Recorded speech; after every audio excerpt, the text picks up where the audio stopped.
बिस्मिल्लाहिर्रहमानिर्रहीम। हमारा आज का जो उन्वान है वो है जुम्मतुल मुबारक के दिन सबसे पहले आने की फजीलत। तो जितनी जल्दी हो सकेगी हम जुम्मतुल मुबारक के दिन आज आएंगे तो हमें क्या अता फरमाएंगे अल्लाह ताला।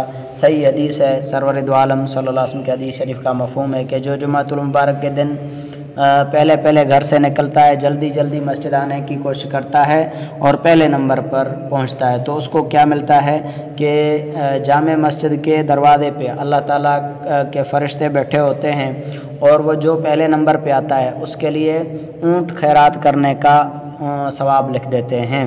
और फिर जो दूसरे नंबर पे आ गया उसके लिए एक गाय खैरात करने का सवाब लिख देते हैं।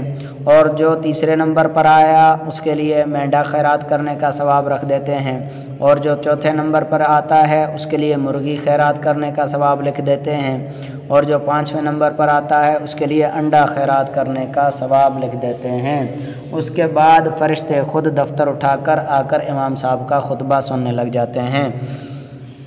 तो मेरे सामीन, आप एहतमाम करें, जुम्मतुल मुबारक के दिन जल्दी जल्दी आने की कोशिश करें, क्योंकि अगर हमें कोई कहे कि भाई जुम्मतुल मुबारक के दिन तुम जो है ना 12:30-1 बजे मस्जिद पहुंच जाओ, तुम्हें एक ऊँट दूंगा, तो एक ऊँट तकरीबन 1.5-2 लाख का है इस वक्त महंगाई के हवाले से, यानी अगर अच्छा हो तो उससे भी ज़्यादा महंगा होगा।